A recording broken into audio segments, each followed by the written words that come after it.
Assalamualaikum. Kembali lagi dengan saya, Sura LBF. Kali ini, saya akan menceritakan alur cerita film yang berjudul Sri Mantudu, rilis pada tahun 2015. Film ini menceritakan seorang pria tampan yang diberi warisan untuk menjadi pemimpin perusahaan. Namun ia menolaknya dan memilih tinggal di desa yang sangat miskin. Serta berusaha untuk mengangkat nama baik ayahnya yang sudah difitnah bertahun-tahun. Ingin tahu ceritanya lebih lanjut? Bagi kalian yang ingin melanjutkan alur cerita filmnya, jangan lupa like dan subscribe. Serta aktifkan notifikasi loncengnya. Agar kalian tidak ketinggalan video terbaru dari kami. Lanjut. Ayah Harsa yang bernama Rafikan. Ia merupakan seorang miliarder dan mempunyai perusahaan industri. Harsa merupakan anak laki-laki satu-satunya. Otomatis, ia akan menjadi penerus perusahaan ayahnya. Rafikan dan Harsa tidak akrab, karena mereka tidak sejalan dalam berpikir. Suatu pagi, Rafikan menanyakan kesiapan Harsa untuk mengambil alih perusahaannya. Namun, Harsa tidak tertarik dengan itu. Dan biarkan ia melakukan apa yang ia inginkan. Ayahnya pun kaget mendengar hal tersebut. Karena, Harsa pewaris tunggal dari perusahaannya. Kemudian ia menanyakan apa yang Harsa rencanakan. Harsa pun belum merencanakan apapun untuk kedepannya. Suatu malam, Rafikan mengajak Harsa untuk datang pada pertemuan besok. Karena, hal itu sangat penting untuk proyek barunya. Namun, Harsa hanya diam tersenyum. Pada saat rapat tentang proyek barunya, Rafikan menyuruh Harsa untuk meminum kopi bersama anak teman ayahnya yang bernama Hana. Rafikan bermaksud untuk mempertemukan mereka agar mereka saling berjodoh. Saat sedang mengopi, Hana terkesima dengan Harsa. Lalu Hana menggoda Harsa agar Harsa tertarik padanya. Harsa mengatakan bahwa ia tidak cocok untuknya. Dan Harsa pun pergi meninggalkan Hana. Saat di kantor, Harsa mendengar percakapan karyawan ayahnya yang kesulitan menanggung biaya pernikahan putrinya. Suatu hari, Harsa datang untuk membantu mereka. Dan memberinya uang 20 lak. Karena ia telah bekerja selama bertahun-tahun di perusahaan ayahnya. Saat di rumah, Kartik memberitahu Rafikan bahwa Harsa telah menyumbangkan uang 20 lak pada karyawannya. Harsa pun menjelaskan bahwa karyawannya tersebut telah bekerja selama bertahun-tahun dan telah mengembangkan perusahaan. Mereka semua telah menjadi keluarga. Dan aku mencoba menjadi manusia. Shin berpindah, Harsa dan keluarga perempuannya pergi ke kuil. Saat di jalan, ia melihat wanita cantik yang sedang menghias halaman. Karena masih penasaran dengan wanita tersebut, ia memutar balik jalannya hingga 3 kali. Ibunya heran dan bertanya, mengapa lewat jalan ini berkali-kali? Harsa berdalih kalau ia hanya rindu melewati jalanan ini. Shin berpindah. Harsa mendatangi pesta ulang tahun temannya yang bernama Aparao. Kemudian ia melihat wanita cantik yang sewaktu itu sedang menghias halaman. Aparao mengenalkan Harsa dengan Charu. Yang kebetulan, Charu dan Aparao adalah tetangga saat di kampung. Kemudian, Charu dan Harsa mengobrol ke sana kemari. Charu memberitahu Harsa bahwa ia sedang sibuk kursus pengembangan dan pemberdayaan pedesaan dengan metode modern. Harsa semakin tertarik dengan Charu. Shin berpindah. Harsa menawari Charu tumpangan untuk mengantarnya pulang. Charu mengira Harsa mendekatinya karena Harsa tertarik dengan wajah cantiknya. Namun Harsa menjawab, ia menyukai pengembangan pedesaan dan ingin mengikuti kursus tersebut. Dan setelah sampai, Harsa mengatakan, kamu cantik pada Charu. Charu pun tersenyum mendengar hal tersebut. Suatu hari, Harsa tiba-tiba masuk kelas yang sama dengan Charu. Charu yang melihat Harsa pun kaget. Saat kursus dimulai, Harsa terlihat sangat fokus dalam pelajaran yang diberikan. Hari-hari pun berganti. Harsa semakin fokus dalam pembelajaran dan tidak terlalu peduli dengan Charu. Charu yang merasa dicuekan oleh Harsa, ia mengatakan pada Harsa bahwa kelakuanmu itu menyakiti perasaan karena tidak menyapanya dan bahkan tidak senyum saat bertemu. Semenjak kejadian itu, perlakuan Harsa pun berubah. Dan ia mulai mendekati Charu lagi. Belajar bersama, serta jalan-jalan bersama. Mereka banyak menghabiskan waktu untuk bersama-sama. Shin berpindah. Di rumah keluarga besar Rafikan, semua tampak tegang. Karena sebelumnya, Rafikan kedatangan anak Menteri Venkat yang bernama Rada. Rada meminta kontrak jalan raya dengan memaksa Rafikan. Rafikan menyuruh Rada membuat tender. Tapi Rada menolak karena ia benci kompetisi. Jika kontrak itu tidak diberikan, maka ia akan membunuh seluruh keluarga Rafikan.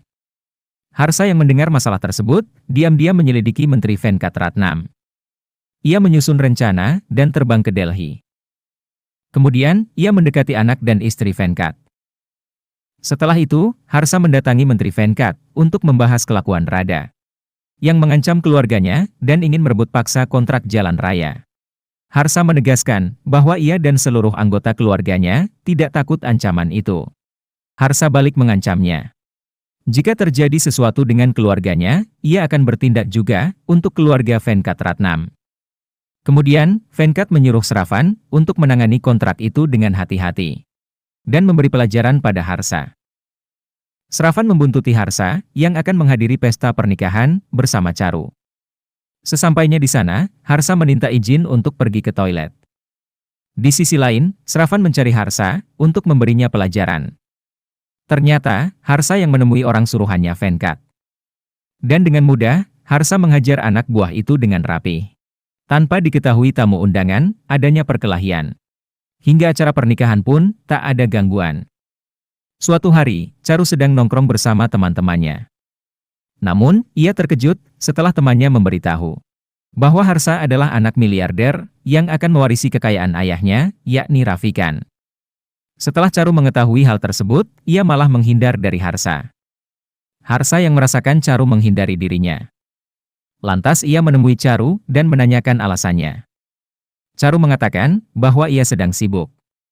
Kemudian, Harsa pun mengungkapkan perasaannya pada Charu. Bahwa setelah mengenal Charu, hidupnya lebih berwarna, dan Harsa mencintai Charu. Charu mengatakan bahwa kita tidak sama, dan tak akan pernah terjadi. Kamu tidak mengenal desamu, kamu tumbuh tanpa tahu akarnya, Devara Kota adalah desamu. Kamu adalah putra Rafikan, yang melupakan desanya, dan saya adalah putri Narayana Rao, seseorang yang tinggal di desanya. Saat di rumah, ayahnya berterima kasih kepada Harsa karena telah membantunya mendapatkan kontrak. Dan ayah meminta agar Harsa mengambil alih perusahaan. Namun, Harsa meminta waktu untuk pergi ke suatu tempat beberapa hari. Dengan senang hati, ayah mengizinkannya. Harsa selalu teringat dengan perkataan Charu dan ia selalu merenung. Kemudian, Harsa pun pergi ke desa Devara Kota. Shin berpindah, konflik sedang terjadi di desa Devara Kota, di mana sekolahan di sana runtuh hingga menimpa anak-anak yang bersekolah. Ini adalah Sasi, seorang pengusaha yang mempunyai pabrik minuman keras ilegal yang berada di dekat desa. Ia bersahabat dengan Menteri Venkatratnam. Ia merupakan penguasa desa tersebut. Dan jika ada yang melapor tentang keburukannya, maka orang tersebut akan dibunuh. Sasi datang untuk menanyakan jumlah korban jiwa, tanpa membantu mencarikan solusi. Ini adalah Narayana Rao, pemimpin desa Devara Kota. Atas kejadian itu, satu persatu penduduk memutuskan untuk pindah ke kota. Selain itu, banyak dari mereka memutuskan untuk bunuh diri. Di sisi lain, Harsa pergi ke Devara Kota dengan menaiki bus. Namun saat di perjalanan, bus tersebut harus berhenti karena terjadi keributan dan menghalangi jalan tersebut. Keributan tersebut ulah Rada dan anak buahnya. Mereka sedang memukuli seseorang. Kemudian, Harsa mencoba menghentikan keributan tersebut dan mengatakan untuk memindahkan kendaraan yang menghalangi jalan bus. Sravan memberitahu Rada bahwa Harsa adalah orang yang memukulinya tempo lalu. Rada dengan sombong mengatakan akan menghabisi Harsa. Harsa pun dengan terpaksa melawan mereka semua. Dengan mudah, Harsa pun dapat mengalahkan mereka semua. Saat Harsa sampai di desa Devara Kota, ia disambut Narayana dan warga sekitar. Dan ditanya maksud dan tujuan datang ke sini. Harsa menjelaskan bahwa ia sedang mempelajari desa-desa terpencil dan berusaha untuk mengembangkannya. Narayana menawari Harsa untuk tinggal bersamanya. Namun Harsa menolaknya dan ia memilih tinggal di sebelah rumah Narayana agar tidak menyusahkan Narayana. Sedikit demi sedikit, Harsa membangun sarana-prasarana desa tersebut agar warga desa Devara Kota sejahtera. Shin berpindah. Sasi dan Venkat sedang membahas cara menguasai desa Devara Kota agar bisa desa tersebut menjadi lahan usahanya. Venkat menekankan Sasi agar warga di desa tersebut dapat melepas tanah mereka. Jika mereka menolak, ambillah dengan paksa. Dan jangan segan untuk membunuh mereka yang melawan. Shin berpindah. Narayana sedang berdiskusi masalah sekolahan yang tidak beroperasi akibat runtuh kemarin. Seorang warga menawari agar memakai dulu untuk sementara. Karena tidak ada biaya. Harsa yang mendengar itu semua, ia tergerak untuk membantunya. Ia memberikan cek senilai 10 lak untuk membangun sekolah kembali. Namun, bantuannya ditolak agar tidak merepotkan. Dan Harsa berkata, jika kita tidak berbagi kesengsaraan orang lain, apa gunanya tinggal di sini? Akhirnya, mereka dengan terharu menerimanya. Tidak hanya itu, Harsa membangun rumah sakit yang lebih layak. Membangun jalan dengan aspal. Serta membuat penampungan air agar perairan lebih mudah. Di sisi lain, Charu pulang kampung. Charu sedikit heran. Karena banyak hal yang ia pelajari saat kursus, namun sudah diterapkan di desa. Ayahnya memberitahu bahwa ada seseorang yang telah mengembangkan desa. Saat akan makan malam, Charu kaget melihat Harsa yang berada di rumahnya. Dan ayahnya pun memberitahu semuanya pada Charu. Saat malam hari, Charu mendatangi Harsa dan memarahinya. Charu mengatakan, bagi Harsa dan keluarga, itu hanyalah sebuah bisnis. Harsa pasti datang ke sini untuk mendekati keluarganya, mencari kelemahan keluarganya, dan berinvestasi di dalamnya. Kemudian, berencana menikahi Charu. Harsa hanya diam, tersenyum manis, saat Charu mengomel-ngomel. Keesokan harinya, saat mereka berjalan keliling kampung, Harsa melihat masyarakat sedang mabuk-mabukan. Harsa menghampiri pedagang minuman keras dan menyuruh menghentikan itu semua. Tapi mereka menolaknya. Dengan terpaksa, Harsa menghancurkan dagangan tersebut. Dan memukul anak buah Sasi. Saat sampai di rumah, Harsa ditegur Narayana. Karena telah berurusan dengan Sasi. Kemudian, Narayana mengingatkan sesuatu. Dulu, ada seorang pemuda yang bernama Raffi. Yang mana, Raffi ingin mengembangkan desa. Karena desa selalu terbelakang dan menyedihkan. Raffi ingin orang-orang memiliki pendapatan alternatif. Dan memutuskan untuk membuat peternakan susu sapi. Namun, ada bisnis minuman keras milik Venkat. Yang membuat warga desa kecanduan. Kemudian, Raffi membicarakan hal tersebut pada Venkat. Namun, tak membuahkan hasil. Kemudian, ia memotivasi warga desa untuk bekerja keras agar mendapat kehidupan yang layak. Hal tersebut membuat Venkat marah. Karena ulah Raffi, pelanggan mirasnya jadi berkurang. Dan akhirnya, mereka memutuskan untuk memfitnah Raffi. Dengan membakar kandang hewan dan mengunci pintunya. Yang akhirnya, para pegawainya tewas terbakar. Atas kejadian tersebut, para penduduk menyalahkannya Raffi. Dan menangkapnya. Karena, kebakaran akibat konsleting listrik yang menyebabkan kematian. Setelah Raffi keluar dari penjara, ia kecewa pada para warga. Lalu ia meninggalkan desa tersebut. Setelah Raffi pergi, desa ini merana dalam kegelapan.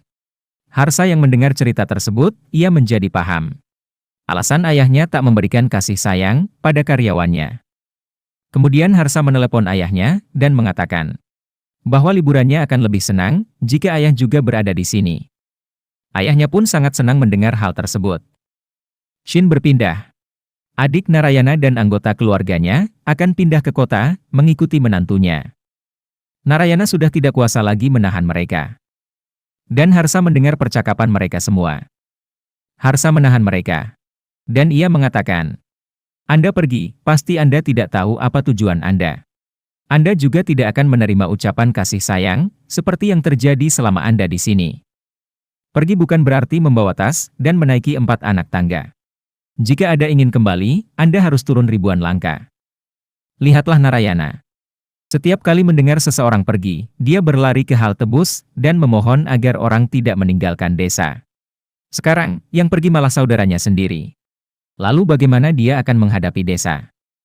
Kemudian Harsa berkata kepada menantu mereka, jika Anda membawa mereka bersamamu, maka jaraknya akan sejauh festival Sankranti. Charu yang mendengar Harsa berbicara seperti itu, ia tersenyum, dan sadar tentang betapa bergunanya Harsa di desa ini.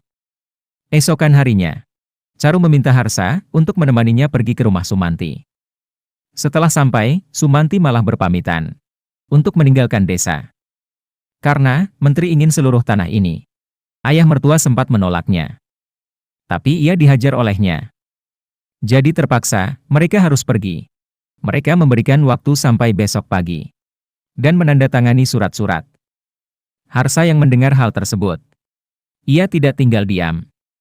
Harsa bersiap-siap menunggu kedatangan anak buah menteri ke rumah Sumanti. Tak lama kemudian, preman itu datang dan memaksa menandatangani surat-surat. Harsa segera mencegahnya dan membuat preman itu murka dan menghajar Harsa. Namun, Harsa dapat menghajar mereka dan menyelamatkan Sumanti dan keluarganya. Suatu hari, Narayana memberitahu Harsa bahwa Sasi membawa Charu dan menyuruh Harsa untuk datang ke kebun mangga. Harsa pun dengan cepat mendatangi kebun mangga itu. Venkat terkejut, ternyata pria yang dimaksud Sasi adalah Harsa, anak laki-laki dari Rafikan. Dan Harsa diancam karena telah ikut campur urusannya. Namun, Harsa mengancam balik dan memberikan catatan kriminal Venkat, yakni penggelapan dana dari berbagai proyek. Dan Sasi bertanya, bagaimana jika mereka tidak mau? Harsa mengatakan, ia berencana membunuh kalian semua.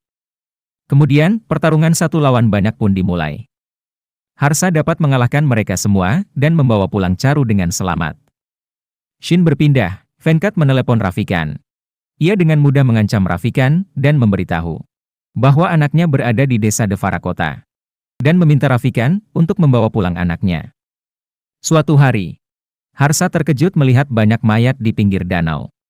Saat Harsa menolong mereka, punggungnya dibacok oleh anak buah Sasi. Harsa dapat mengalahkan anak buah Sasi. Namun, salah satu dari mereka ada yang kabur. Dan Harsa coba mengejarnya.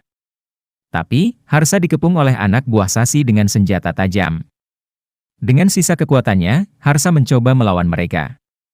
Dan singkat cerita, Harsa pun berhasil mengalahkan mereka. Dan tidak sadarkan diri. Hingga harus mendapatkan perawatan yang intensif di rumah sakit yang ia dirikan. Charu yang melihat Harsa tak sadarkan diri, ia merasa sedih. Ia mengatakan pada ayah dan ibunya bahwa ia saling mencintai dan tak bisa hidup tanpanya. Dan ia meminta dokter untuk menyelamatkan Harsa. Karena ia adalah belahan jiwanya. Tiba-tiba, Rafikan dan keluarganya datang menjenguk Harsa. Semua penduduk memandangi Rafikan dengan tatapan bersalah. Setelah Rafikan melihat anaknya mendapatkan perawatan, Rafikan berkata pada Charu, Harsa datang ke desa Karnamu. Jika memungkinkan, tinggallah desa dan ikut bersama kami. Karena tidak akan ada hubungan antara Harsa dan desa.